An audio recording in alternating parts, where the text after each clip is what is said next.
Claramente que esses tratamentos de choque, essas palavras pejorativas, só afastam as pessoas de procurar ajuda. O médico que descobriu, ele falou, não, isso aqui é porque você é gorda. 28 anos, tava chegando na idade que os médicos lá de trás já tinham falado. Quero ter mais mobilidade, que é uma coisa que eu tenho hoje. Desembalar menos e descascar mais.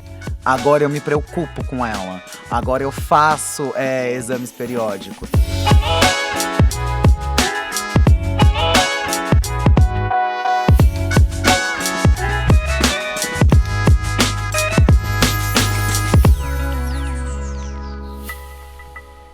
Oiê, tudo bem com você? Eu sou Evaristo Costa e esse é o videocast Meu Peso, Minha Jornada. Se você está procurando um programa que fale de mais qualidade de vida e de mais saúde, você está no lugar certo. Nessa segunda temporada, a gente vai conversar com várias pessoas que aceitaram o nosso convite e vieram aqui dividir suas experiências de vida em relação a uma dieta saudável, uma vida saudável. E é claro, a gente também vai falar aqui sobre como lidar com o sobrepeso e com a obesidade e com as doenças relacionadas ao sobrepeso e à obesidade. Antes, eu quero convidar você para se inscrever no nosso canal no YouTube. Você já ativa o sininho para receber as notificações. Vai lá na nossa página no Instagram, Meu Peso, Minha Jornada. Tem muito conteúdo bacana. Você vai saber quem são os nossos entrevistados. E depois que a gente terminar esse bate-papo, depois que você assistir ele completo, compartilha com o seu vizinho, com seus vizinhos, com a sua família, com seus amigos, compartilha com seus inimigos também, porque o que a gente vai falar aqui pode servir de inspiração para muita gente. Vou apresentar as minhas entrevistadas de hoje. Eu estou aqui com a apresentadora e influenciadora digital Bielo. Muito obrigado pela sua presença. Obrigada. E estou também com a doutora endocrinologista Natália Alencar. Muito obrigado, doutora. Obrigada pelo convite. A gente vai ter aqui um bate-papo sobre mais saúde, independentemente das questões estéticas, né? Eu vou começar perguntando para você, Bielo, porque no ano passado você começou a postar nas suas redes sociais, dividir com os seus seguidores a sua rotina, seus exercícios, seus treinos. Eu acho muito legal a gente falar sobre isso, mas eu quero voltar um pouquinho mais para saber de você como é, no passado, a sua relação com o peso, com a sua família, com seus amigos, com os médicos, na escola. Como é que você vivia? Nossa, primeiramente, mais uma vez, obrigada pelo convite, por poder estar aqui, poder falar um pouquinho mais disso, que é uma coisa que eu já falei muito pouco, né, e agora tô me abrindo mais, né, sobre essa nova forma de viver, muito Você importante. serve de inspiração para muita gente com a sua história. Obrigada. Quando eu era pequena, né, minha família, meus pais também, né, eles são pessoas gordas. A minha mãe era uma pessoa que ela foi uma pessoa magra a vida toda, e daí ela engordou depois que ela, um pouco antes de casar, mas depois que ela casou, né, tem uma história parecida aí com muitas outras brasileiras. E meu pai sempre foi uma criança gorda, uma pessoa gorda desde pequeno, e dentro de casa, quando eu era pequena, sempre tinha essa questão, você precisa olhar o seu corpo. Tinham muitos traumas que eu sentia que eles tinham, que eles acabavam repassando pra mim. Então você tem que emagrecer. Então a gente vivia com dieta, tinham todas essas questões relacionadas ao peso. Mas eu nunca tive um impacto muito grande dentro de casa em relação ao corpo, que é essa questão da estética. Porque dentro de casa nunca foi falado, por exemplo, eu e minha irmã, né? Eu tenho uma irmã, nunca foi falado pra gente, vocês são pessoas feias porque vocês são gordas. Não, vocês têm que emagrecer porque vocês têm que se parecer mais com as outras pessoas, vocês têm que conseguir fazer todas as coisas, né, como se as limitações não fossem individuais, e a gente sempre tinha isso muito internalizado. E pra mim, né, então sempre era, não tá conseguindo emagrecer, tá com esse corpo que é maior e é pequena, vou levar no médico. E aí, eu lembro, quando eu acho que eu tinha uns 5, 6 anos, a primeira vez eu fui num psicólogo, e daí, pra poder ver, né, falavam, as crianças não conseguem emagrecer. Foi uma situação bem estranha com esse psicólogo, porque ele ficava falando com os meus pais, falava comigo, perguntava da quantidade de comida que eu comia, mas que eram eles que colocavam. Isso já foi uma coisa meio esquisita, não senti que deu resultado nenhum, porque não fez sentido pra mim. Mas quando eu tinha 7 anos, eu fui numa endócrino. Quando eu cheguei lá, eu lembro até hoje, tinha um passeio pro zoológico no dia seguinte no colégio, aí eu tinha um amigo, a gente dividia o lanche, sempre. Então era tipo, vamos levar amanhã coisa, então a gente vai comprar essas besteiras, eu vou comprar essa, vai comprar essas, a gente vai dividir no meio, e aí todo mundo vai comer tudo. Show no dia anterior, lá fui eu, belíssima, com a minha mãe na endócrino. Ela me pesou, fez as coisas, ficou sentada, tava ali mexendo no computador, do nada, ela fez uma cena. Ela falou, eu vou chamar uma ambulância agora. Aí eu, o que que está acontecendo? Ela, eu vou te internar. Eu vou te internar agora. Porque se você continuar assim, você vai morrer. Você vai morrer se você continuar comendo, se você continuar engordando. E eu, assim, eu fiquei desesperada. Eu, tipo, com 7 anos de idade, eu pensando, mas como assim que tá acontecendo? Ela, não, eu vou te internar, eu vou te internar. Eu comecei a ficar. Eu quis chorar, mas eu não chorei, mas eu tava assim, e agora, e agora? Ela falou assim: olha. Aí ela saiu, voltou da sala. Ela falou: olha. Eu falei: não, não quero ficar internada. Ela, você quer ser internada? Eu não quero ser internada. Ela. Então você promete pra mim que a dieta que eu vou te passar, você vai seguir? E você vai fazer isso, você vai emagrecer? Porque senão você vai morrer.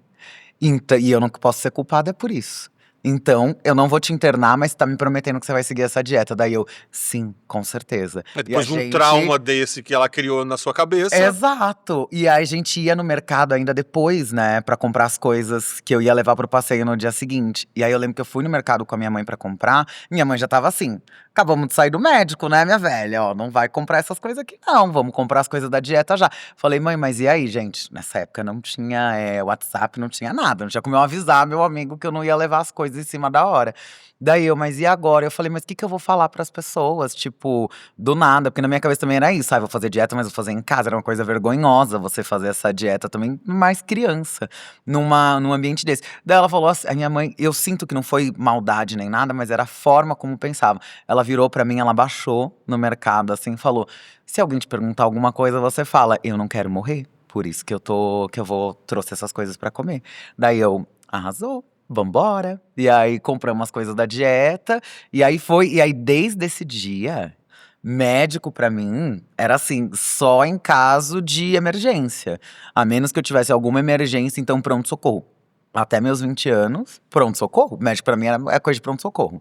Não tem essa de acompanhar, ver dados. E desde essa época, além disso, eu já tinha ouvido de outros médicos muita questão de dado de idade. Então eles falavam muito, se você continuar assim até os 30 anos, você não vai estar aqui. Então na minha cabeça já estava internalizado, eu não tenho problema comigo, tá tudo certo. Se até os 30 anos eu vou morrer, vamos viver. Vamos viver, vamos ver o que vai acontecer. Eu vou ir lá pra quê? Pra outro médico falar a mesma coisa que os outros já falaram? Eu não vou mais. Então a minha relação com o peso era muito mais nesse lugar, mas eu nunca tive problema com o corpo, porque eu nunca tive problema com imagem. Eu não tinha problema de chegar no lugar e me colocar e causar numa escola. Não façam isso, mas era o meu Na jeito. escola você tinha problemas também? Eu não tinha problemas. Por exemplo, as pessoas elas xingavam, mas eu nunca tive muito problema de autoestima, entendeu? Então, porque eu sinto que na maioria das pessoas, né, quando alguém te ataca, normalmente você vai reagir ou você vai internalizar e vai doer quando é uma coisa que você tem alguma insegurança. E eu nunca tive dificuldade de ter insegurança, porque era isso, em casa o problema era o peso, mas não o corpo. Então, por exemplo, eu assistia novela, essas coisas, meus pais sempre falam, aí eu sempre gostei das vilãs. Adorava. E meus pais sempre falavam assim, ó, isso aí que você tá assistindo não existe. E eu sou uma pessoa periférica. Então, novela há 20, 25 anos atrás, você olha uma novela, só tinha gente branca, rica, quem era pobre também era branco, dependendo da casa do pobre, era uma casa melhor do que a que eu tinha. Então eu olhava, eu não assimilava que o que eles estavam falando era a trama que não existia. Na minha cabeça era, não existe nada dessa realidade, porque quando eu saio daqui, é tudo diferente. Só que aí quando eu chegava na escola, eu falava, relações humanas existem. Então, pera, não importa que a protagonista da novela é uma mulher branca, loira e milionária. Eu posso fazer o que ela faz aqui. Então, eu sempre me sentia protagonista nos ambientes onde eu tava. Então, isso não era uma questão socialmente. Porque daí mesmo. Aí a pessoa ficava me xingando e falava, tá, mas e aí? Eu sou uma pessoa gorda, mas eu estou na escola. O que que a gente tem que fazer aqui de máximo? A gente tem que tirar nota boa e ter bons relacionamentos. Eu tenho tudo isso. Ninguém gosta de ficar do seu lado. E aí? Você era uma pessoa com obesidade ou você era uma pessoa com sobrepeso? Eu sempre fui uma pessoa gorda, então acho que chega mais próximo da obesidade, sempre, desde pequena, desde pequena. Eu acho que, sei lá, com uns 12 anos, 13, eu já tinha uns 70 quilos, 80 quilos. Então sempre fui gorda, desde pequena. Eu nasci com 6.300 ou foi 5.300? Eu já nasci com 5.300, assim, já nasci grande e sempre fui uma criança grande. Tem uma foto minha icônica que é de eu pequenininha, sabe quando tem Dia das Crianças, a gente troca as fotos de perfil? Eu coloco e a maior brincadeira que eu amo fazer com as pessoas é falar, quantos anos eu tenho nessa foto? Todo mundo olha, ninguém me dá menos de 3 anos de idade. E é meu aniversário de 1 ano. E eu andando tranquila, enorme, eu adoro. Doutora, vamos falar um pouco sobre o que ela está contando pra gente. Ela até tentou procurar ajuda, sofreu esse trauma, né? Parecia um tratamento de choque. Muita gente passa por que ela passou. Ela diz que não tem problema de autoestima, mas muita gente tem e isso joga a pessoa para baixo, dificulta o tratamento.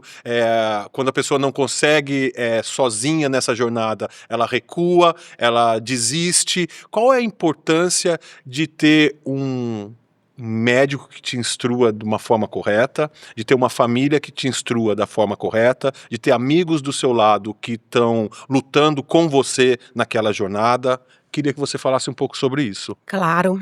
Infelizmente, essa história que a Bielo contou é muito comum. No meu consultório, eu recebo várias pessoas com obesidade que falaram: olha, eu vim aqui, mas estou com medo porque eu já passei por muitos preconceitos. E a gente sabe que o estigma da obesidade afasta as pessoas de procurarem ajuda médica. Só atrapalha, porque a pessoa fica com medo de ir no consultório e se sentir julgada, desrespeitada. Então, nós, como médicos especialistas em obesidade, temos o papel de acolher e de explicar, até explicar em mídias sociais, esclarecer que a obesidade não é uma questão de falta de força de vontade, não é uma escolha pessoal. É realmente uma questão crônica de saúde, em que há alterações genéticas que levam a esse ganho de peso, como a Bielo falou, ela tinha o pai e a mãe. A gente sabe que a genética precisa ser favorável. Então tem pessoas que sempre tiveram um peso normal, né, um IMC dentro do habitual, dentro do considerado saudável, porque a genética é favorável e a pessoa que veio de uma família que tem uma genética desfavorável, ela já tem uma chance muito maior de desenvolver um excesso de peso. Então a obesidade realmente é uma doença causada por fatores genéticos e ambientais e não é culpa da pessoa. Então, quando a gente culpa uma pessoa, a gente só afasta de procurar uma ajuda, um cuidado médico. E quando a gente recebe uma pessoa com obesidade no consultório, a gente vai avaliar a saúde dela como um todo, vai olhar questões de hábitos de vida, de saúde mental, vai olhar os níveis de pressão, colesterol, glicose. Não é uma questão de olhar só o número da balança. E a gente esclarece também que o objetivo do tratamento não é deixar ninguém magro, não é normalizar o IMC. O objetivo do tratamento é reduzir riscos à saúde e melhorar a qualidade de vida daquela pessoa.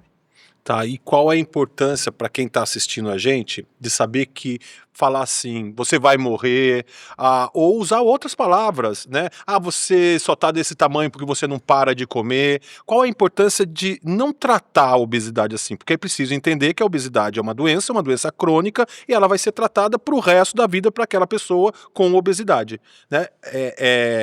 Entender a doença é preciso. A gente sabe claramente que esses tratamentos de choque, essas palavras pejorativas, só afastam as pessoas de procurar ajuda. Então, realmente, não devem ser utilizadas, como a Bielo trouxe na história dela. Foi causar um trauma. Então, a gente realmente precisa acolher e tirar o peso, a responsabilidade, como se a pessoa fosse culpada, como se fosse uma questão de escolha, como se fosse uma questão de falta de força de vontade. Então, é combater, falar que realmente a pessoa não escolhe ter obesidade, ter excesso de peso, e a gente precisa tratar de uma forma adequada, com muito acolhimento, e mostrando que o tratamento não é a pessoa fechar a boca e se exercitar mais, como já se falou muito. O tratamento realmente precisa de uma equipe, precisa de recursos como medicações, algumas vezes cirurgia bariátrica, para que realmente a pessoa consiga ser ajudada. Ô Bielo, você disse que teve esse trauma de médicos, mas em algum momento você precisou mudar a chave para se cuidar. Sim. Você hoje está mais aberta a ouvir aos médicos, a procurar médico, você procurou ajuda. O que mudou nessa chavinha para você? Então, né, é isso, né, até ali a casa dos 20, 25 anos, né, eu tava vivendo de ir na emergência. Aí foi numa emergência que eu descobri que fazia sentido a gente se cuidar, que foi em 2020, quando teve a Covid. E aí eu peguei Covid. Aí eu fiquei desesperada, né, toda aquela coisa. Do mesmo jeito, eu não digo, eu acho que a comoção fazia muito sentido e a gente tava assim, eu falei, agora eu vou. Aí eu fui no médico, depois que eu fui no médico falei, vou fazer um plano de saúde, né, já tava começando a trabalhar com a internet, tava começando a ter condições de pagar um plano de saúde. Falei, fazer um plano de saúde pra mim, pra minha mãe E aí o plano de saúde estava lá e mesmo assim eu continuava não usando. Até que no final de 2021 eu fui mudar de casa e era uma época que eu estava trabalhando bastante. Comecei a ficar muito sem ar, então ainda era, então eu já tinha tido Covid ali em 2020, até eu tava, meu Deus do céu, alguma coisa tá acontecendo, né? Naquele período, né? Você ficar sem ar e eu ficando assim, sem forças pra trabalhar, até que um dia eu não conseguia andar do quarto até a sala de estar. Fui no médico. Fiquei uma semana internada porque eles viram, falaram, não é Covid, não é nada no pulmão, mas você tá sem ar, sem energia. Descobri que eu tinha uma miocardiopatia. Tenho miocardiopatia dilatada do ventrículo esquerdo. Você nasceu com isso? Então, aí eu descobri isso. E aí veio mais toda essa questão que foi a questão do médico que descobriu. O médico que descobriu, ele falou, não, isso aqui é porque você é gorda. E aí eu assim, calma, vamos lá, porque e aí, ok, né, ele falou, você vai ter que cuidar, passou os remédios, fui e falou, você vai ter que procurar um cardiologista. Obviamente o cardiologista que ia cuidar de mim pela vida, não seria ele que falou isso de cara a primeira vez. Então eu encontrei uma cardiologista maravilhosa, a doutora Samira, cheguei nela, e aí ela falou, calma, vamos ver isso, e aí com os exames que ela fez, ela falou, olha, as características, ela falou, pode ser que você estar gorda deste tamanho vá agravar o problema? Pode, mas esse é um problema que ele não tem como a gente descobrir se ele surgiu, se ele foi adquirido na sua vida, mas a maioria dos casos desse tipo de problema é de nascença. Só que aí em algumas pessoas, às vezes tem gente que tem isso, vive a vida inteira, nunca tem nenhuma crise, nunca tem nada, vive, nasce, morre tranquilamente, sem precisar fazer nada. Tem gente que desencadeou por causa de algum movimento específico que teve na vida, alguma coisa que começou a fazer, sei lá, começou a fumar, começou a fazer isso, foi lá e desencadeou. Então ela falou, não tem como falar que isso daqui é porque você é gorda. E a maior probabilidade é que eu tenha tido isso a vida toda, porque eu tenho histórico. Aí quando ela me falou isso, que aí ela foi a primeira que falar, como é que é o seu histórico de cardiopatia na família? Eu tenho um primo que ele era atleta e ele faleceu ele teve um infarto fulminante com 17 anos, ele faleceu 3 meses antes e ele era atleta de elite de basquete, ele ia jogar na NBA quando ele fizesse 18 anos. Então, pelo assim, histórico, você acredita que você nasceu com isso. exato. Mas, doutora, ela está falando que ela pode ter nascido com isso. A gente sabe que a obesidade e o sobrepeso causam várias doenças, né? Inclusive no coração, gordura no fígado. Ela pode ter nascido com isso, mas ser uma pessoa com obesidade pode agravar isso, mesmo sendo uma doença que ela nasceu com ela. Sim, com certeza. Primeiro que a gente não pode atribuir que tudo é causado, como foi, né, o caso dela. Tem que investigar, não dá pra ter já esse julgamento que, só porque a pessoa tem obesidade, qualquer complicação vai ser causada. Mas sim, a obesidade ela pode causar complicações porque ela leva a um estado de inflamação crônica e ela altera várias funções do organismo. Então a gente sabe que a obesidade é fator de risco para doenças do coração, pode causar pressão alta, contribuir para a insuficiência cardíaca, para a doença arterial coronariana, né, que é o que causa um infarto. Então, tratar a obesidade, mesmo que ela não tenha sido a causa, vai ajudar no controle de diversas condições de saúde. Tá, aí você descobriu esse problema no coração. Você fez alguma coisa para mudar a sua vida? Sim, aí, né, talvez uma vez, toda hora eu tô quase que na beira do precipício. Vou no médico e já ficava, meu Deus do céu, agora vai. E aí, tinha 2 fatores, né, importantes aí, que é ter descoberto o coração, e eu tava com 28 anos. Tava chegando na idade que os médicos lá de trás já tinha falado. Tá 30 chegando o anos. sino, tá chegando, vai docar 3 badaladas e já era. Falei, tá, mas aí eu posso fazer alguma coisa, viver melhor. Então, essa médica, ela realmente foi muito boa. Foi uma das primeiras, acho que foi a primeira médica que eu consigo demarcar, que eu consegui olhar e falar, nossa, vou voltar. Tipo, você tá entendendo o meu corpo e o que eu preciso fazer. E aí ela indicou, ela falou, agora o ideal é você comer melhor, você comer bem, você fazer exercícios. Exercícios eram exercícios que eu tinha que fazer específicos com a ajuda de alguém, porque exatamente por ser uma insuficiência cardíaca, eu não podia só, vai pra academia e já era. Ela falou, não, você tem que ter um acompanhamento de um profissional que entenda isso. Foi quando você começou a sua jornada do movimento? Ainda não. Ainda não? Ainda não. Tiveram alguns fatores ali no meio pra chegar na jornada do movimento, mas foi quando eu comecei a olhar e falar, nossa, dá pra me cuidar, dá pra fazer um negócio. Então fui numa nutricionista pontualmente, comecei a cuidar da saúde e encontrei uma personal. Só que aí, nesse meio do caminho, teve um entrave. Que foi, comecei a treinar, fazer tudo certinho. Só que aí a gente eu tava muito grande, né, nessa época. Eu acho que eu tinha por volta de uns 250, tinha por volta de uns 250 quilos. E aí ela falou, a casa que eu morava era bem grande, ela falou, vamos alugar um aparelho de treino. E aí veio um trauma nesse meio do caminho, que foi, ela pegou o aparelho, colocou em casa, falou, esse daqui é o melhor, é uma das melhores marcas que tem, o aparelho vai ser muito bom.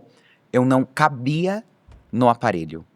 E aí a gente ficou assim, porque precisava melhorar os treinos, eu ainda não conseguia carregar peso normal. E das coisas que a gente já conseguia fazer, já meio que tava chegando no limite. E eu não me sentia confortável de ir pra uma academia.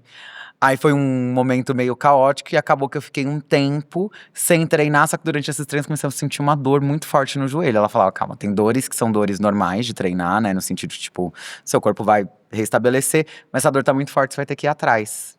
No que eu fui atrás, fui no doutor Samir, que é o ortopedista, e aí fiz um exame e descobri que acho que a rótula tem um osso em cima e um osso embaixo, assim, são tipo anéis. Só que o meu de baixo, daqui da rótula do joelho, ele é rachado. E não se sabe quando isso aconteceu em algum momento. Ele falou, você não deve aguentar muito tempo ficar de pé. Eu já não aguentava por causa do peso, mas não chegava a ser uma questão tão grande, eu conseguia me adaptar com muita coisa. Só que ele falou, você deve sentir muita dor nessa perna. Eu falei, sim, antes dele falar o que era. Ele falou, porque esse osso seu tá rachado. Quanto mais você vai ficando em pé, ele começa a abrir. E aí você vai sentindo dor. E se você forçar ele muito e ele rachar em outro lugar, vai quebrar. E aí não vai dar. E fazer uma cirurgia na perna, ele falou, só faz se assim, se não tem jeito, porque não fica tão bom. Não é uma cirurgia assim que você fala, já vai, troca e vai dar tudo certo. Uhum. E aí acendeu um alerta. E aí dessa vez. E ele também foi super humano. Ele falou: se você diminuir carga, né? Então, que é emagrecer, diminuir peso, vai melhorar essa dor. Porque ele falou, nem adianta fazer a cirurgia, porque se você não diminuir carga, você vai continuar com a mesma dor, mesmo tendo trocado o osso. E você só precisa diminuir carga. Ele falou, não tô falando que você tem que fazer nenhuma cirurgia, que você tem que fazer nada. Você acabou de me falar que você começou a treinar, que você tá cuidando da alimentação. Isso vai ajudar a reforçar, a gente consegue resolver isso, consegue controlar isso.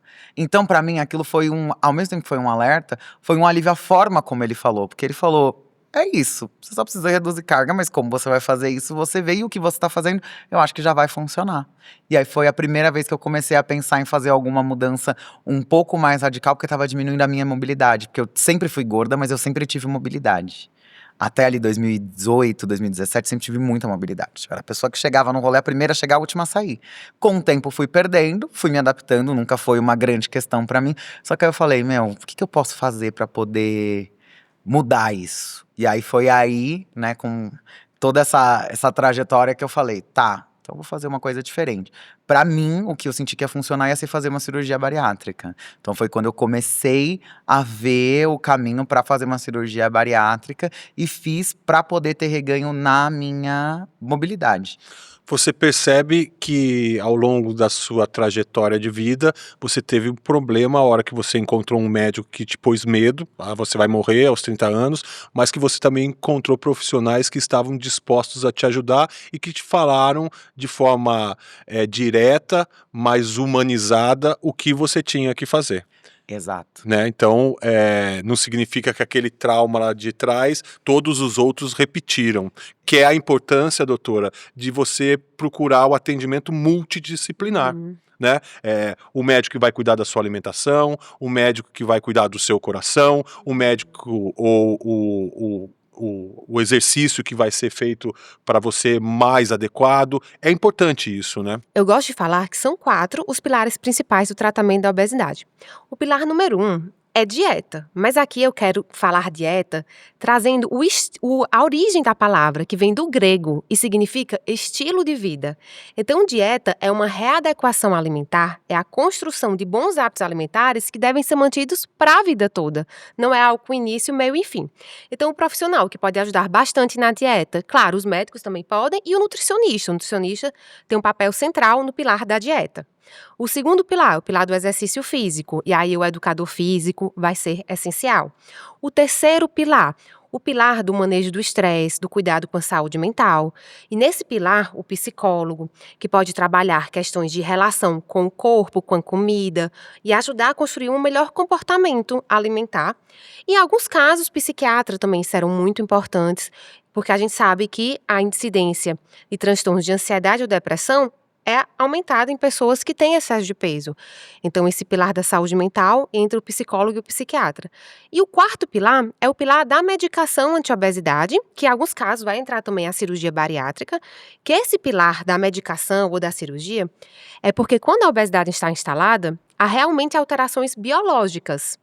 Os hormônios que atuam normalmente suprimindo a fome lá no hipotálamo, no centro da fome, eles passam a não conseguir agir direito. Então, as medicações, elas corrigem esses fatores biológicos que estão alterados, regulando o apetite, trazendo o apetite para um nível habitual. Então, o que acontece? Quem é que vai prescrever esse medicamento? Vai ser o endocrinologista ou algum outro médico de outra área, mas que seja especialista em obesidade. E esse médico também vai avaliar as outras questões, né? Vai rastrear se a pessoa tem pressão alta, se tem colesterol alto, diabetes. Então, realmente, quando a gente consegue ter essa abordagem multidisciplinar, com nutricionista, educador físico, psicólogo, médico, o tratamento tem uma chance de ter um bom resultado a longo prazo bem maior. Seguindo a sua história, Bielo, você falou que estava se preparando para a bariátrica. Você fez a bariátrica. Exato. Qual foi o resultado para você? Pra mim foi muito bom, exatamente, casa muito até com o que a doutora acabou de falar, porque eu demorei pra achar um médico, porque eu queria achar um médico que não fosse extremamente… É isso, você vai fazer porque você tem que fazer essa, porque você vai emagrecer tanto e você vai ter esse corpo. Eu ficava, doutor, calma. Sem radicalismo. Eu quero fazer porque eu quero ter mobilidade. Encontrei. Quando eu encontrei ele, no que eu confiei nele, ele fez exatamente isso. Ele falou, você vai ter que agora passar com a psicóloga, com o endócrino, com nutricionista, para entender o seu antes, para você fazer o seu durante e o seu depois do processo da cirurgia, para você estar bem. Então eu fui atrás desses profissionais e para mim tem sido ótimo, porque eu encontrei pessoas que fazem tudo de forma personalizada, mas não é que é uma pessoa que ela é cara e que ela é fora da curva. Não, é uma profissional que eu já indiquei para outras pessoas, são profissionais que eles são bons em pensar, tá, mas como que é a sua rotina? E uma coisa que eu gosto muito, né, que pra mim funciona muito com médico ou qualquer coisa que eu tenho que fazer é: por que você vai falar que eu tenho que fazer isso? Me explica. O que eu tenho? Perfeito. Por que quando eu vou comer de tarde tem que ser esse lanche e não isso daqui? Eu trabalho viajando, fazendo várias coisas. Então, nem sempre eu vou conseguir levar uma marmita, vou conseguir levar uma lancheira. Se eu tiver em outro estado, no meio da cidade. Se você me explicar por que de tarde eu como isso e por que de manhã eu como isso, por que eu faço isso, eu vou conseguir saber trocar. Então, isso pra mim foi muito diferente pra pensar em comida, pra pensar em alimentação, em como que eu vou comer, em como que eu vou me saciar. E principalmente porque logo que eu fiz, você fica 880, você fica sem fome. E aí tinha hora que eu falava, ai, tô cansada. Menina, não comi hoje. Olha só, mas eu sei o que vai fazer sentido porque eu fui aprendendo. E não só isso, consegui casar com um treino, que aí já foi com uma outra pessoa que já veio mais certinho, assim, eu digo mais adaptado também pra minha realidade, porque eu tinha que fazer, não só em relação ao coração, com a perca de peso, porque também parece que, às vezes parece na cabeça, pelo menos pra mim parecia que era, tá, já que eu já tô emagrecendo, então agora pega pesado. Calma, não pode ser assim, você não vai fazer isso, você não vai se lesionar, tem que casar aqui, você já vai perder peso por conta de uma cirurgia, também vai perder por conta do exercício, mas e como é que você repõe? Tem que repor. Então aprender isso, a como fazer as coisas certas, vieram muito certinho, e principalmente acompanhamento psicológico. Acompanhamento psicológico era o que eu mais tinha, e uma coisa que eu até lembrei agora, que a primeira vez que eu procurei acompanhamento psicológico, foi porque eu queria fazer uma bariátrica de última hora. Lá quando eu tive Covid em 2020, foi a primeira vez que eu procurei a psicóloga, e eu falei, não, eu quero fazer porque eu já acho que eu vou morrer por causa disso. Ela falou, calma, vamos entender. E aquele não era o momento. Eu só fui entender quando realmente fazia sentido pra mim, porque até mesmo quando eu penso nos meus exames e todas essas coisas, minha vida, todos os exames, eles eram bons. Só que eles eram assim, no limite se algum dado, não sei nada de dado de exame, mas sei lá, se algum dado, o limite aceitável é 80. O meu era tipo 75, eu não tinha nenhum problema, mas era assim, cravado no limite de falar, isso aqui a gente precisa cuidar. E depois que eu fiz a bariátrica, várias dessas coisas foram vindo automaticamente, né? Esses índices foram Melhorando. eles foram melhorando, todas as coisas, até mesmo a própria cardiopatia, né? Eu ainda tomo os remédios, né? Porque é uma coisa que ela é pra vida toda, mas já reduziu muito a quantidade, a dosagem desses remédios. Mas eu sabia que todas essas coisas eram consequências. Pra mim, o que ia me fazer bem e me sentir bem psicologicamente era: eu sei que eu quero fazer porque eu quero ter mais mobilidade, que é uma coisa que eu tenho hoje, que era uma coisa que eu já tinha. Então vale a pena reaprender todas essas coisas e descobrir prazeres nessas outras coisas. Talvez se eu tivesse feito lá atrás, quando era só um medo de morrer, e eu descobrisse que eu não ia morrer, a chance de eu não fazer nada com pouco tempo era muito grande, entendeu? Ô, doutora, muita gente está ouvindo a Bielo fala assim, pronto, achei o que eu tenho que fazer a bariátrica. E eu tenho perguntado para todos os especialistas que vêm aqui, eu acho que é importante as pessoas que estão nos ouvindo entenderem isso também, que o que é bom para ela não é bom necessariamente para mim, não é bom para um outro paciente. E que o tratamento vai ser diferente para cada um. De repente, você precisa da bariátrica, você não. Você a gente regula aqui com nutrição e exercício. Você vai precisar entrar no remédio. Queria que você falasse isso, os tipos de tratamento e que cada paciente tem um histórico e uma forma de ser tratado. Certamente. O tratamento é sempre individualizado, até porque a obesidade tem diversas apresentações clínicas. Então, duas pessoas elas podem ter o mesmo peso e a mesma altura, ou seja, o mesmo índice de massa corporal, mas ainda assim ter riscos de saúde, ter qualidade de vida, ter relações com o próprio corpo totalmente diferentes. Então, realmente, a gente tem que sempre individualizar. E aí o que acontece? Quando a gente fala para escolher o melhor tratamento, primeiro a gente precisa conversar muito com a pessoa. Entender o seu histórico de peso, entender o peso habitual, né? O peso como foi sua trajetória, qual peso ela teve a maior parte da vida, qual foi o peso máximo. Ela tem algum sinal, algum sintoma, algum prejuízo na realização das atividades do dia a dia por aquele excesso de peso? Ela tem alguma alteração no fígado, tem gordura no fígado ou não, tem alteração na glicose, no diabetes ou não. A gente conversa também para entender até o padrão alimentar dela, porque quando a gente vai pensar em medicação, se a pessoa tem um padrão alimentar, que a gente chama de hiperfagia prandial, o que é isso? Que come muito volume por vez e passa muito tempo sem comer, tem uma medicação que é melhor. Tem outra pessoa que pode ter o padrão alimentar de beliscar, que come pequenas porções várias vezes ao dia e nem entende direito quanto comeu durante o dia. Tem outra abordagem para aquele comportamento alimentar. As pessoas podem ter comer emocional ou compulsão alimentar. A compulsão alimentar já entra como um transtorno de compulsão que precisa extremamente do profissional de saúde mental trabalhando em conjunto. Então a gente precisa de vários dados para ver a melhor abordagem.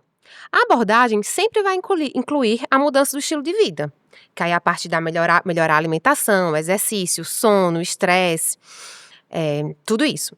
Então sempre vai ter a mudança do estilo de vida como pilar imprescindível, e aí a essa mudança de estilo de vida, geralmente a gente vai precisar associar ou a medicação anti-obesidade, e aqui eu ressalto que a ciência vai evoluindo muito. E atualmente a gente tem medicações cada vez melhores, medicações que além de reduzir o peso, reduzem os riscos à saúde. Então as medicações hoje em dia reduzem o risco de uma pessoa ter doenças do coração, reduzem o risco do fígado piorar para um caso assim que pudesse evoluir para uma cirrose, um transplante. Então a gente tem excelentes medicações como uma parte do tratamento. E para algumas pessoas vai ser preciso a cirurgia bariátrica.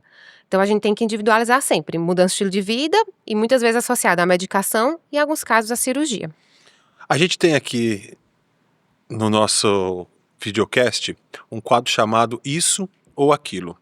A gente sabe que a alimentação saudável é importante, você também sabe disso, né? Aprendeu isso ao longo da sua vida.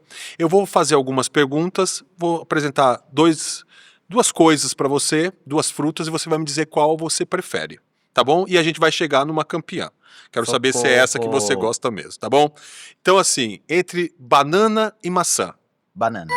Entre banana e abacate. Banana. Entre banana e melancia. Melancia. Entre melancia e ameixa. Melancia. Entre melancia e uva. Uva.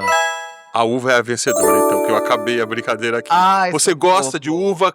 O que você incorporou no seu cardápio que você nunca imaginou que comeria, por exemplo? Então, eu gostava de fruta, mas eu nunca lembrava. O que eu acho mais incrível, por exemplo, fruta mesmo é uma coisa que eu não comia, né? Por isso Eu que nós gostava, perguntamos sobre frutas pra você. tava lá de vez em quando. Agora eu sinto necessidade de comer fruta. Eu gosto de fazer uma feira. Então, não pode faltar fruta. Fruta é o que eu gosto de comer entre as refeições, fazer as coisas. Tanto que logo que eu comecei o processo, eu esqueci, às vezes eu fazia a refeição, fruta. Aí a minha nutricionista falou: garota, você está maluca. Não dá pra comer fruta, só fruta o dia inteiro, vamos com calma. Tem que comer as outras coisas. Então, e fruta era uma coisa que era muito engraçada, porque eu não tinha. Eu gostava de ter assim, porque eu achava bonito na fruteira. Uhum. Era uma semana, estragou, bota outra. Enfeite. Que eu não comi. Enfeite. Enfeite. É importante, doutora, algumas coisas. Isso serve para todos nós. Mesmo quem não tem a obesidade, né, que não é uma pessoa com obesidade, também precisa cuidar da alimentação. Tem coisas que a gente tem que comer, que são importantes, e tem coisas que todo mundo tem que evitar, Uhum. não é? Sim, com certeza. Por exemplo, a principal classe que a gente tem que evitar, e não é proibir, né? Evitar, consumir o mínimo possível, são os alimentos ultraprocessados, que vêm em embalagem, que são ricos em gordura e açúcar. E esses alimentos, eles realmente nos levam a comer mais. Porque, por exemplo, a gente pega um pacote de biscoito, que ali é carboidrato, a farinha branca, né, o carboidrato refinado com gordura, e a gente pode comer vários deles, mas eles não dão saciedade. Logo a pessoa está com fome de novo, porque não tem fibra, não tem proteína. Então a gente precisa ter cuidado e evitar os ultraprocessados. Tem uma máxima que é tentando simplificar algo complexo, que é desembalar menos e descascar mais. Vale muito essa Legal. frase. Chique. Que é mais frutas, legumes, verduras e menos dos ultraprocessados. Vou continuar com a brincadeira, Biaro, mas vou pedir licença pra gente mudar a brincadeira. Em vez de ser isso ou aquilo, eu vou pedir pra você falar: já fiz ou vou fazer. Tá bom? Você pretende fazer, então você ainda vai fazer ou você já fez. Tá. Bom? E depois eu vou explicar por que a gente tá fazendo essa brincadeira também. Viajar sozinha. Já fiz. Praticar musculação. Já fiz. Correr uma meia maratona. Vou fazer. Passear com um cachorro. Ai, já fiz. E nadar no mar. Vou fazer. Isso daí já dá um medo, mas vou fazer. A gente tá falando isso porque uma pessoa com obesidade ou uma pessoa com sobrepeso deixa de fazer muitas coisas. O que pra gente é comum é uma limitação para muitas pessoas que estão com obesidade ou com sobrepeso. Por isso a gente fez essa pergunta. Qual é a importância de você passar a fazer coisas que você não fazia e programar para o seu futuro fazer coisas que você ainda não fez? Feito uma meia maratona, nadar, competir. Qual a importância disso para você? Eu acho que a importância de viver, e eu acho que a gente falar sobre isso é falar sobre longevidade, porque muitas pessoas que são ou que são gordas ou que já foram gordas como eu, passaram por isso na vida, né, no meu caso específico, de achar que a minha vida ela ia ser menor e achar que a gente merecia que a nossa vida fosse menor. Então pra que eu vou treinar pra correr uma meia maratona, sendo que eu não vou ter nem tempo de chegar a ter o corpo assim, porque eu já acho que eu vou morrer?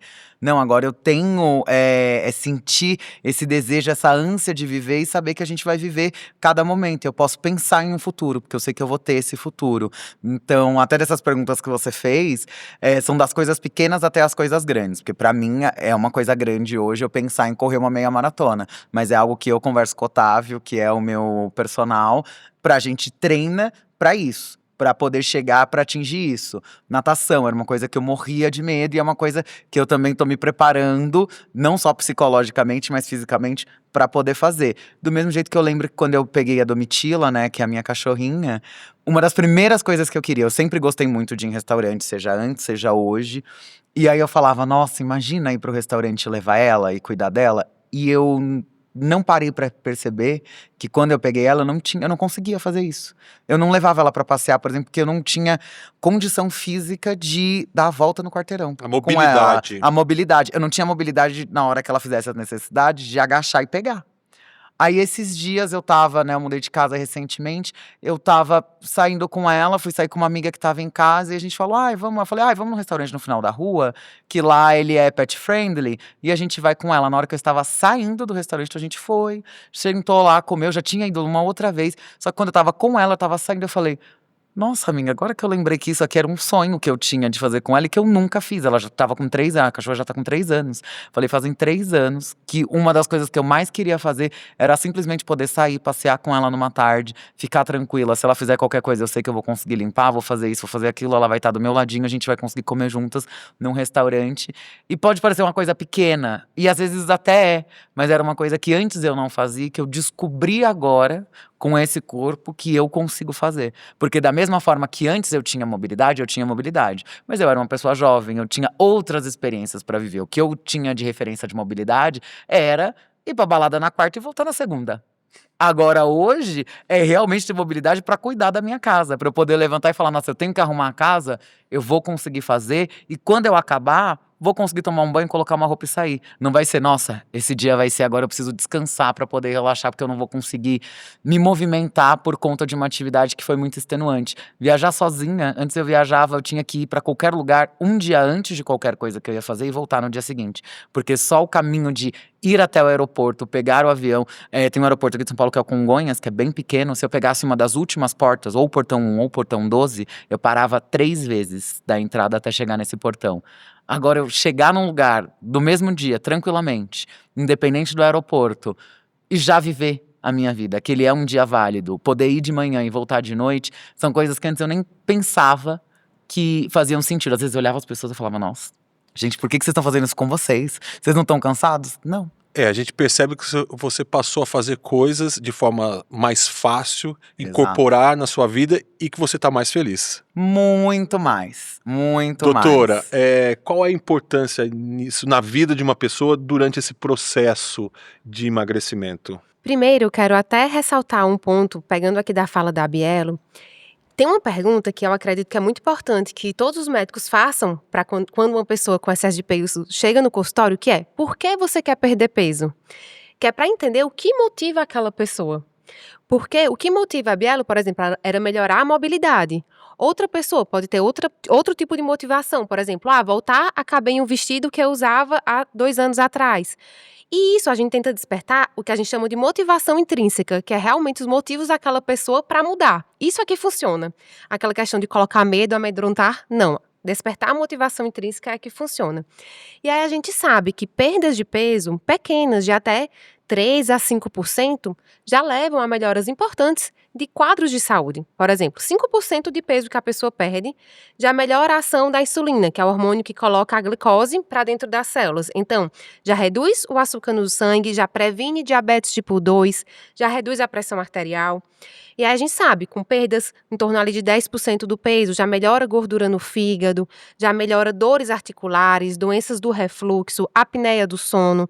Então, realmente, os ganhos são inúmeros, tanto em termos de saúde quanto de qualidade de vida, de questões como andar longa distância sem ter dor, questões como dormir melhor.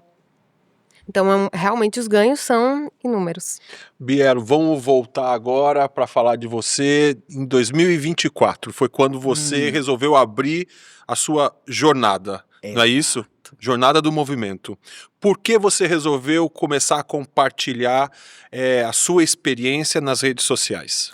Então, né, eu passei por esse processo, comecei a treinar. Só que todas as vezes que eu começava a treinar na vida, começava a treinar e parava. Aí eu falei, não, peraí, né, dessa vez acho que vai dar certo, mas como eu não tenho certeza, eu comecei a treinar em janeiro de 2024. Já fazia ali uns 6, 7 meses que eu tinha operado. Comecei a treinar e falei, vamos ver se eu tanco, se eu vou aguentar, vamos ver se eu aguento uns 3 meses. Comecei a treinar, foi muito bom, né, exatamente porque o que eu falei, né, o Otávio, ele realmente conseguiu entender o meu corpo, entender as minhas limitações, e eu comecei a ver resultado. Com 3 meses, eu já comecei a ver que tava melhorando e comecei até que gostar, né? Porque assim, dói, gente. Dói, não tem o que fazer. E se dói é porque tá funcionando, que é a pior parte. Ai, meu Deus do céu. Mas vamos fazendo. Então eu comecei a fazer e fui indo, mas falei, não quero divulgar ainda. Então era pra ser com 3. Aí foi com 6 meses. Só que aí veio um trabalho que eu fui fazer, que foi apresentar o Rock in Rio pela segunda vez. Eu já tinha apresentado o Rock in Rio a primeira vez lá em 2021, que foi um pouco antes, que foi quando também eu tinha ido no ortopedista e tive a decisão de fazer a bariátrica. Era porque eu também ia fazer esse trabalho. Então aí quando chegou pra fazer o Rock in Rio, eu falei, agora eu vou ter que pegar mais pesado no treino e vai ser meu primeiro grande teste. Porque uma coisa que aconteceu nesse processo, nessa jornada de vida, não só do movimento, mas nessa jornada por mais saúde com esse novo corpo, é que eu comecei a ter mais limites. Isso que a doutora falou agora, de então vai melhorar isso, vai melhorar a sua mobilidade, a sua caminhada longa. Só que eu não tinha, minha vida já estava pensada pro corpo anterior. Então por mais que, agora eu consigo fazer uma coisinha aqui, outra ali, mas agora qual que é o limite novo? Quanto tempo será que eu consigo ficar em pé? Quanto tempo que eu vou conseguir andar? Rock in Rio enorme, ia ter que andar em tudo. Falei, quer saber? Já vão me ver lá em pé. Já vão me ver fazendo um monte de coisa durante o dia. Por que não agora que eu já estou habituada a mostrar esse momento? E é um momento que teve um ponto diferente, né? Eu treinei todos os dias. Foi quando eu cheguei no meu limite, eu falei, tá, eu consigo andar 3 quilômetros sem precisar sentar. Então agora eu já sei que lá quando eu estiver fazendo isso, vou precisar ter esse descanso. E foi a hora que eu falei, bom, esse também é mais um desafio, vou começar a dividir com as pessoas. E pra mim foi incrível, e foi a primeira vez por causa desse trabalho do Rock in Rio, e eu divulguei a jornada do movimento, porque foi a primeira vez que eu treinei fora de casa. Eu sempre treinei dentro de casa com o personal, então eu tinha todos os equipamentos, todos os aparelhos, ele ia em casa, eu não postava nada, ninguém precisava saber. As pessoas viam diferença no meu corpo, mas ninguém precisa saber o que eu tava fazendo. Então era a primeira vez que pra treinar, tipo, não vou ficar dando 500 mil voltas dentro de casa até dar 3 quilômetros. Falei, vou precisar ir pra rua, e se alguém me ver na rua? Então já vamos falar. E foi incrível a recepção, assim, das pessoas e como acabou incentivando muitas pessoas. Porque é isso, eu era muito grande, eu sou menor, continuo sendo uma pessoa gorda. Isso não é um problema. Pra mim nunca foi, não era antes, não é agora que vai ser. Mas você vê o incentivo que as pessoas ficam de, nossa, dá pra gente treinar? Eu, sim, porque saúde é pra todos os corpos. Então, pra mim, foi incrível, assim, foi isso que me fez ter vontade de começar a dividir essa jornada, porque já era uma jornada estabelecida na minha vida e eu sabia que eu não ia largar de um dia pro outro. Doutora, eu vou aproveitar a sua especialidade, queria que você falasse dessa relação que existe entre obesidade, diabetes e coração. Essa relação é muito importante e tudo começa com um estado de inflamação crônica, que o excesso de gordura corporal, principalmente a visceral, que é aquela gordura que fica onde não deveria, ela fica depositada nos órgãos. Então, esse excesso de gordura visceral faz com que o corpo comece a produzir substâncias inflamatórias que atravessam a corrente sanguínea e aí pioram a ação da insulina. Então, os níveis de açúcar no sangue começam a subir, os níveis de glicose. E começa a ocorrer um depósito de placas de gordura nas artérias, que é deixar os vasos endurecidos, que é o nome científico aterosclerose, né? Que essa é a base da doença arterial coronariana, do AVC, então, do infarto, do AVC. Então, tudo começa ali no excesso de gordura visceral, que leva à inflamação crônica, que aumenta o risco do diabetes e das doenças cardiovasculares. Ô Bielo, você já chegou onde você queria? Olha, na verdade, eu acho que eu já passei da onde eu queria. Então agora eu tenho uma meta diferente, porque é isso, eu tinha meta de número, né, de peso. Então eu descobri que eu tinha 255 quilos quando eu deitei na maca, que foi o único lugar que conseguiu me pesar. Hoje eu tô com 126, então eu já emagreci muito, só que eu fiz 2 anos da bariátrica no dia 23 de maio desse ano, de 2025. Quando eu fiz, o que eu achei que iria acontecer? Eu achei que eu ia chegar treinando, comendo certinho, fazendo tudo. Eu achei que eu ia chegar com 2 anos da cirurgia com 150. E aí eu faria as cirurgias de pele, se precisasse emagreceria um pouco mais e chegaria em 120, que era onde eu queria chegar. Só que com 2 anos, ainda sem ter feito nenhuma cirurgia reparadora, sem ter feito nada, já chegou em 120. Daí eu falei, e agora? Pra onde que eu vou? Porque nunca foi pensável na minha cabeça, e eu já cheguei a passar por consultas pra saber como é que vai ser o meu corpo, o que se perde depois que eu fizer as reparadoras, e vai ser uma média de uns 20 quilos de pele e gordura que vai estar ainda no meio dessa pele, exatamente porque eu era muito grande. Então eu falei, gente, mas eu nunca imaginei que eu iria chegar a ter 100 quilos de novo. Ou a chegar na casa abaixo dos 100 quilos, ter 2 dígitos ali na balança. Então assim, eu acho que apesar de eu já ter passado de onde eu cheguei na meta, Parece que agora ela vai ser dobrada. Para onde? Não sei. Mas eu estou bem, estou me sentindo bem. Como está a sua saúde? A minha saúde agora está. Agora a minha saúde é outra. Mas eu acho que também a minha saúde também é outra, porque agora eu cuido. Agora eu me preocupo com ela. Agora eu faço exames periódicos. Agora eu também entendo que é isso. A gente tem essa mudança na visão da maioria dos médicos, mas eu também não tenho problema de. Preciso de alguma determinada especialidade, preciso verificar alguma coisa. Se eu não gostei desse atendimento, não é um crime eu ir atrás de outro profissional que realmente vai fazer sentido pra mim. Porque no final do dia, se eu não passar no médico, se eu não descobrir ou se eu demorar pra descobrir alguma coisa que tá acontecendo comigo, a única pessoa que não vai ser beneficiada, que vai ter ali um déficit na vida, vai ser eu. Exato. Então, se eu não cuidar de mim da melhor forma que eu puder, não vai ser outra pessoa que vai fazer isso. Doutora, emagrecer não é do dia para a noite. Todo mundo já sabe disso. E é preciso ter a consciência de que uma pessoa com obesidade ou sobrepeso vai ter que cuidar e fazer manutenção disso pro resto da vida. Você sabe disso e tá consciente disso, né, Bia? Tô. Quando eu comecei a treinar, uma coisa que minha amiga falou, ela falou: treinar isso dói, demora, dá resultado e é pro resto da vida. E Todo o todo resto. mundo, né? Por exemplo, eu não tenho uma genética favorável, não tenho um histórico, nunca tive excesso de peso, mas eu tenho que me cuidar a vida toda, independentemente pela minha saúde. Então, realmente, para todo mundo. Eu quero ressaltar aqui que o tratamento da obesidade é composto de duas fases. A fase ativa de perda de peso, que é até o paciente, a pessoa chegar no peso-alvo, que eu quero ressaltar. Não é um peso ideal. O que é esse peso-alvo? É um peso saudável, que é combinado em conjunto com a pessoa que tem obesidade. Então, o médico vai conversar, vai olhar, ela tem alguma doença que seja causada pela obesidade? Pela literatura, para essa doença entrar em remissão, precisa perder quantos por cento do peso? A gente tem esses dados, então a gente leva em consideração isso e leva em consideração o desejo pessoal do paciente que está ali com a gente. Então, a gente pergunta, para você, seria importante perder quantos quilos? Então, a gente combina dados científicos com o desejo do paciente para definir um peso-alvo. E aí, a fase ativa de perda de peso vai ser até chegar naquele peso-alvo. Mas chegou no peso-alvo, que, ressalto também, não precisa ser um IMC normal. Sim. O peso-alvo é aquele peso que a pessoa tem mais saúde, qualidade de vida, e o objetivo não é deixar magro ou normalizar o IMC. Como a gente já viu, 5, 10% do peso já melhora muito. Então, chegou no peso-alvo, o tratamento acaba? Não. Aí vai começar a fase de manutenção do peso perdido. E essa fase de manutenção, ela é para a vida toda. E ela é ainda mais desafiadora. Porque nessa fase, muitas vezes aqueles estímulos, os desafios, até os elogios, tudo diminui, é como se ficasse tudo mais calmo. Mas o corpo, o organismo, ele começa a querer voltar para o peso maior que a pessoa teve. Isso é uma questão de uma adaptação metabólica à perda de peso. Quando a pessoa perde peso, é comprovado cientificamente que a fome aumenta e a taxa metabólica basal, o metabolismo, cai. Então é desafiador manter o peso perdido. Por isso que é realmente uma jornada para a vida inteira. Eu adorei ouvir a sua história, Bielo.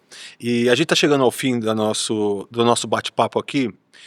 Vou ficar na torcida pela sua meia maratona. Ai, socorro, Conta vem pra aí, gente vem depois. aí, Boa vem aí. sorte. Obrigado. Eu queria, então, aproveitar e te dar um espaço para que você conversasse com as pessoas agora e desse um recado para elas, para essas que estão começando, ou para que estão tentando começar, ou começaram e desistiram, ou que procuraram um médico e traumatizaram, mas que é possível se reverter isso. Então eu queria que você desse um recado para as pessoas que estão ouvindo a gente. Eu acho que o recado que fica é que a primeira coisa que você tem que fazer é se olhar, se amar, se entender para você conseguir saber o que você quer, qual é o caminho que você quer seguir. Então você quer ter mais saúde, você quer viver mais, então o que você precisa fazer na sua jornada individual? E quais são os caminhos que você gosta? Eu acho que a gente, ainda mais pessoas que estão fora do peso, fora dessa imagem que a sociedade quer, a gente às vezes pensa muito no que o outro quer e o que o outro vai falar menos da gente, esquece de se perguntar e de se ouvir. Acho que a primeira coisa que a gente tem que fazer é se ouve, entende o que você quer e depois procura qual que vai ser esse time, essa equipe, seja de amigos, familiares ou profissionais, que vão te ajudar a chegar aonde você quer, da forma como você quer e não da forma como dizem pra você, como os outros querem e da forma que outras pessoas fizeram, porque cada jornada e cada caminho ele é 100% individual e adaptável para quem você é.